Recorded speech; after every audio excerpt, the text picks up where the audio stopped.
그런 데서 해야지 행사. 도깨비 시장에서 뭐 맨날 뭐 순대 팔고 튀김만 팔겠습니까? 책도 같이 갖다 놓는 것이. 대박. 누구 책? 왜 멈추세요? 안녕하세요. 저는 무빙워터라고 하는 유튜브 채널을 운영하고 있고 잡다면 미학 이번 호스트를 맡게 된 이동수라고 합니다. 반갑습니다. 안녕하십니까. 숭실사이버대학교 환경안전공학과에서 강의를 하고 있고요. 또 과학을 사랑하는 SF를 사랑하는 작가로 열심히 글을 쓰고 있는 곽재식입니다. 반갑습니다. 네, 불러주셔서 감사합니다. 그래서 오늘 작가님하고 이야기해볼 거는 최근에 이제 한강 작가님이 노벨 문학상을 받으시면서 독서열풍이 막 오고 있잖아요. 제가 자기소개 다시 하도록 하겠습니다. 네네네네. 2024 노벨 문학상 수상작가 한강 작가님과 같은 출판사에서 책을 낸 작가 곽재식입니다. 판매 부스는 어떻게 좀 잽이 어떻게 들어가나요? 한강 작가님의 판매 부수가 약간 에베레스트 산이라면 저의 판매 부수는 두꺼봐 헌집 해변가에 있는 거. 그 정도 아닌가. 말씀은 그렇게 하시지만 집필하신 책이 굉장하시죠. 보자. 작가로 본격적으로 활동하기 시작한 게 이제 2006년쯤 그때부터거든요. 네, 그러니까 거의 20년 가까이. 시간이 왜 이렇게 많이 지났죠? 네. 하여튼 시간이 그 정도 좀 지났습니다.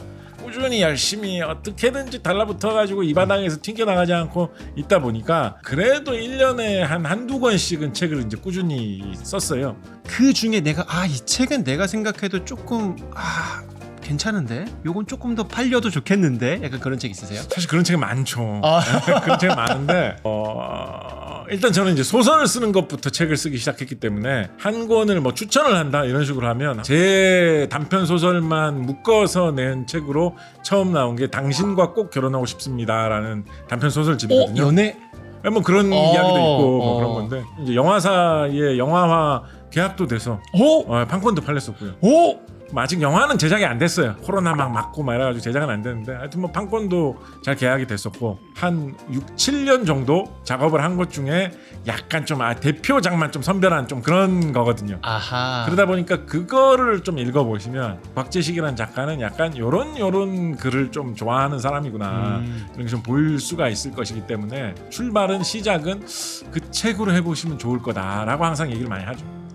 그리고 약간 얘기를 안 할 수 없는 게 괴물. 검색해보니까 282종의 한국 괴물을 이렇게 수집을 하셨다. 네. 그러면 그 괴물 중에 약간 그런 괴물도 있어요. 그러니까 서울에만 있네? 동네에만 있는. 그런 거 많죠. 예를 들면 뭐가 있을까요? 지금 딱 생각나는 건 어떤 거 있냐면 서울에 전염병이 좀 심하게 돌았을 때 전염병이 돌았을 때 이런 괴물을 봤다라고 이제 이야기가 이어지는 거거든요. 그러니까 아마도 이 괴물이 전염병을 옮긴다라는 걸 암시하는 이야기예요. 그런데 이 괴물의 모습이 좀 어떤 식으로 되어 있느냐라고 하면 도롱이 같은 거를 두르고 있는데 도롱이는 이제 지푸라기로 만든 비옷 같은 거죠, 그죠? 그거를 그대로 안 입고 있고 거꾸로 입고 있는 형체라고 되어 있어요. 얼굴을 내밀어야 되는 부분, 목을 내밀어야 되는 부분에 다리를 집어넣고 거꾸로 입었다 이렇게 생각을 해보세요. 얼마나 형상이 이상하겠어요. 근데 그냥 걸어다니면 뭔가 괴물이라고 안 했겠지. 뒤로 거꾸로 돌아다닌다. 그죠? 상상력 좋으신데 그것보다도 더 눈에 띄게 점프를 되게 잘했다고 돼 있어요. 개구리처럼. 열을 나게 하는 병이 생기는 거를 옮기면서 돌아다녔다. 뭐 종묘에서 어디 발견됐다가 사라졌다거나 뭐 이런 식으로 이야기 돼 있거든요. 그럼 그런 문헌을 보고 이런 게 있었구나 하고 오케이 이거 우리나라 괴물이네 하고 수집하시잖아요. 그 기준이 궁금해요. 예를 들면 홍콩 할매 귀신. 그러면 그거를 괴물로 인정을 해야 되는 건가요? 제가 초점을 두고 있는 방향은 따로 있어요. 옛날 괴물만 대상으로 좀 봅니다. 기록이나 책에 실려 있는 것만 주로 확인을 해요. 입에서 입으로 전해져 내려와가지고 뭐 이런 게 소문이 파다하더라. 홍콩 할매 귀신 뭐 대표적인 거죠. 그런 거는 저는 좀 배제하고 저는 18세기 이전에 있는 것만을 좀 중점적으로 봅니다. 왜냐하면 19세기 이후에 나와 있는 이야기들은 좀 소설과 현실 막 뒤섞여 있는 경우도 많고 그리고 19세기 말 이후로 가면 일본 이야기, 중국 이야기, 유럽 이야기 이런 것들이 굉장히 많이 들어오거든요. 그런 거와 섞이는 느낌도 좀 지나치게 많아서 기왕이면 좀 그런 영향이 없는 것들의 상태를 좀 보고 싶다라는 생각이 있어가지고 저는 18세기 이전에 기록 속에 나오는 괴물들을 주로 봅니다. 그러면 이제 궁금한 게 과학이라고 하는 학문은 검증된 것, 논리적인 것들에 대한 학문이잖아요. 근데 괴물이라고 하는 것들은 완전 그 반대잖아요. 과학자로서 귀신의 존재를 좀 믿으시는 편이세요? 아니면 저는 뭐 안 믿는데 그게 연결고리가 되게 재밌어요. 이 괴물이 도대체 왜 이런 거를 사람들이 봤다고 생각했을까? 이런 괴물 이야기가 그때 당시에 왜 퍼졌을까? 그때 당시에 어떤 사회상이나 이런 게 좀 잘 드러나는 부분들이 좀 보이는 게 많이 있거든요. 아까 말씀드렸던 뭐 그런 전염병을 보내는 그런 귀신, 괴물 이런 이야기는 일단 알 수 있는 게 뭐겠습니까? 전염병에 대해서 사람들이 두려워했다. 전염병은 도시에서 많이 퍼지잖아요. 사람들이 많이 모여 살아야지 전염병이 잘 그쵸. 퍼지잖아요. 서울이라는 이런 도시가 형성이 되고 거기에 많은 사람들이 모여 살 때 더 그런 전염병에 대한 공포가 더 커질 수 있다라는 생각을 해볼 수가 있거든요. 그러니까 어떻게 보면 뭐 종묘같이 사람들이 좀 많이 오갈 수 있는 도시의 중심부에 가까운 지역에서 이런 게 출몰할 법한 느낌을 더 줄 수 있다. 약간 문화적인 그런 시대 배경 이런 거에 영향을 많이 받는다. 생각해 볼 수 있겠죠. 그 시대에 유행했던 전염병이 뭐였을까? 조선 중기에 좀 유행했던 이야기거든요. 조선 중기 이후에 사람들이 되게 두려워했던 전염병으로 천연두 같은 거 있어요. 아, 그렇죠. 걸려서 사망할 확률이 어느 정도 있어요. 그런데 한 번 사망하지 않고 그걸 앓고 지나가면 면역이 생기기 때문에 평생 동안 천연두에 안 걸리게 되거든요. 사람들이 옛날 조선시대 사람들은 어떤 식으로 많이 생각하냐면 천연두라는 게 아주 무시무시한 어떤 손님 같은 게 왔다 가는 거다라는 식으로 많이 생각을 했어요. 왔다가 가는데 그때 갈 때까지 내가 목숨을 안 잃고 살아있기만 하면 다시는 다시 돌아오진 않는다.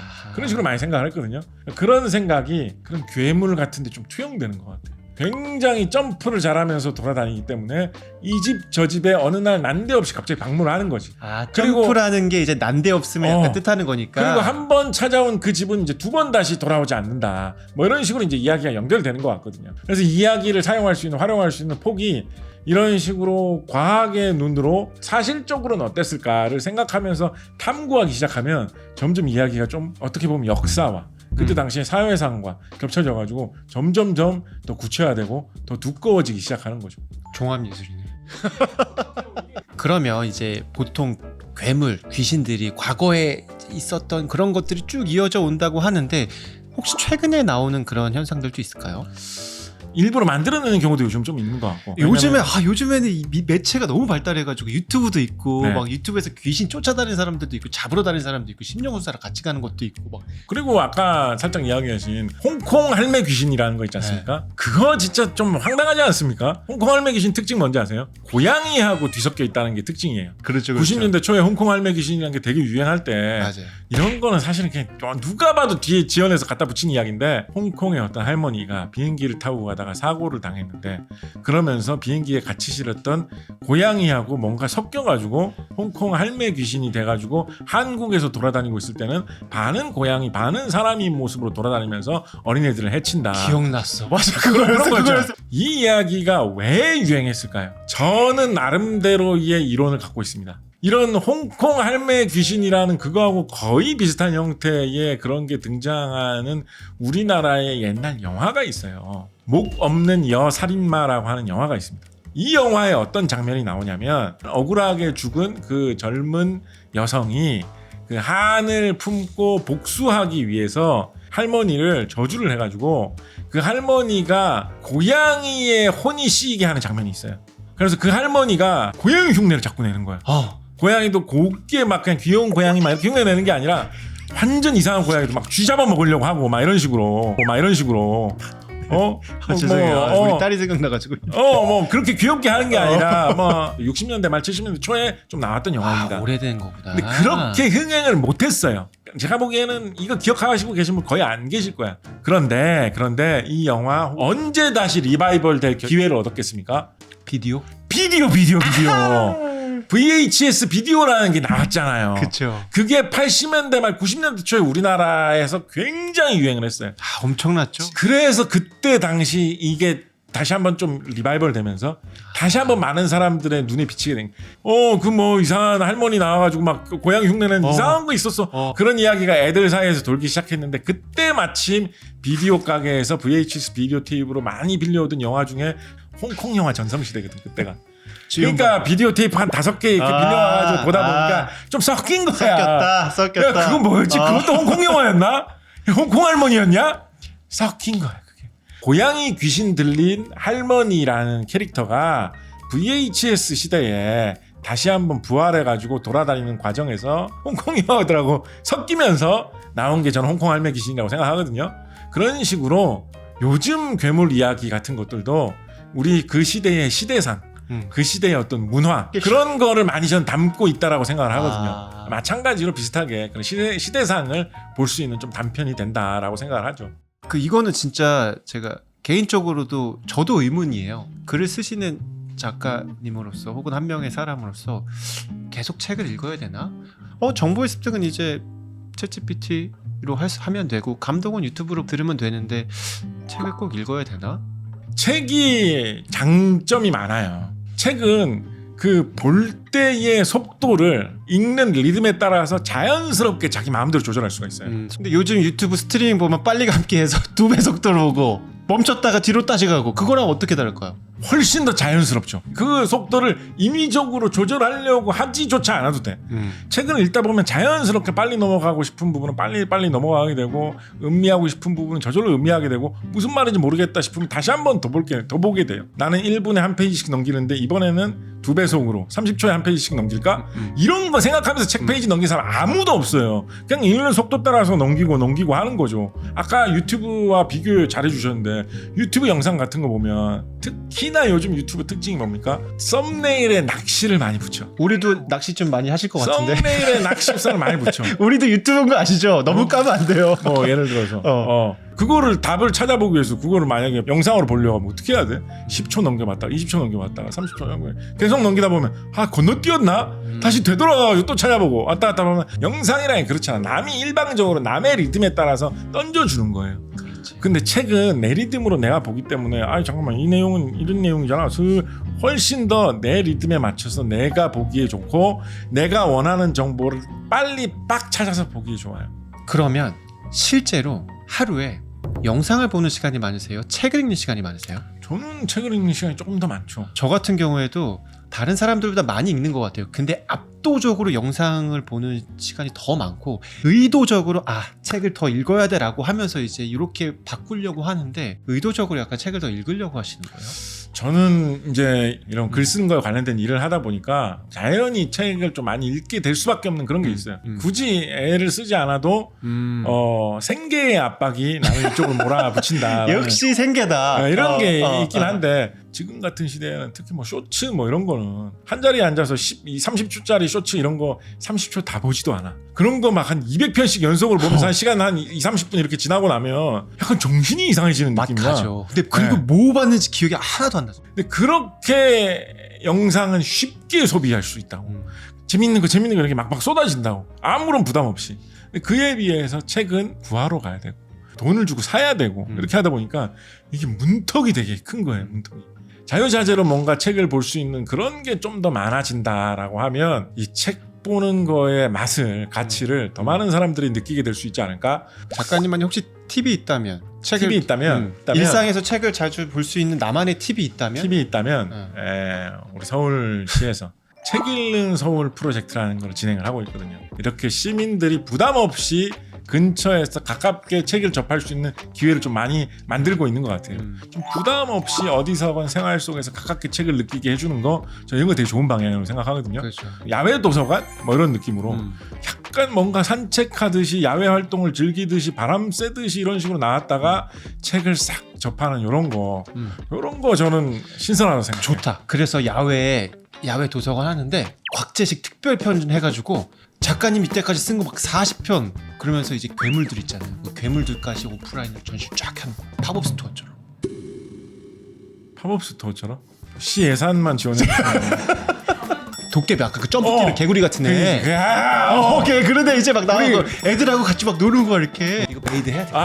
옛날부터 우리 됐다. 서울에 청계천 쪽으로 쭉 가면 황학동이라는 동네 있죠. 거기에 조선시대 때부터 도깨비들이 많이 나온다라는 그런 이야기 있거든요. 약간 눈빛이 변하셨어요. 거기서 이렇게 생각해야 돼. 아니면 서울 곳곳에 도깨비 시장이라는 그 이름이 붙은 시장들이 있는 곳들이 몇 군데가 있어. 한 2-3군데 있거든요. 됐다. 그런 데서 해야지 행사. 도깨비 시장에서 맨날 순대 팔고 튀김만 팔겠습니까? 책도 같이 갖다 놓는 것이. 대박. 누구 책? 왜 멈추세요? 미스터 콱. 그렇지.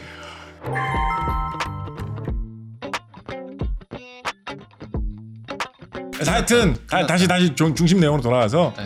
책을 읽는 그 부담스러움을 조금 줄이시고 책 읽는 게 부담스러운 시절이니까 좀 가벼운 거 내가 호기심 생기는 거 그런 거부터 이렇게 하나하나 좀 책을 가까이서 접하시면서 문턱 없이 자주 보시는 거 그런 쪽으로 노력해 보시는 것도 저는 좋다라고 생각합니다. 그럼 마지막으로 저희가 오늘 첫 잡담의 미학 첫 번째 게스트로 이제 모셨는데 네. 소감이 어떠신지. 이 제목이 잡담의 미학입니다만 좀 지나치게 좀 잡다하지 않았는가. 아. 약간 그럼 좀 반성의 느낌이 조금 드는군요. 네네네. 잘 될 것 같습니까? 어떻게 네. 지금 파일럿인데 네. 여기서 한 2편 하고 끝날 것 같습니까? 어떻게 정규 편성 들어갈 것 같습니까? 두 편은 저희가 도움 잡기가 괜찮았어요. 아 괜찮았어요? 이 정도면 마중물로 괜찮았다? 이 정도면 뭐 마중물이라고 하기에는 이 정도면 뭐 거의 뭐 아리수다. 아리수다. 서울이니까 아리수라고 해야지. 마중물이라고 하긴 거의 아리수였거든요. 잠깐 그럼 마지막으로 우리 이제 글로벌 팬들이 엄청나지 않습니까? 80억 네. 인구가 좀 보고 있을 수도 그렇습니다. 있어요. 어떻게 네. 될지 모르는 거니까. 자 그분들에게 마지막으로 인사하면서 마무리하도록 하겠습니다. Hello, this is the beauty of saying anything. We are saying anything about anything. So you will see various subjects from this channel. It is sometimes something official about City Seoul. It is sometimes very personal about all the celebrities from these channels. So you can enjoy different types of various kinds of things from this channel, and that will be very funny. So please subscribe. 좋아요는 영어로 뭐죠? Like. And put some likes. Thank you. Yeah! 야 진짜 술술술술. 에이,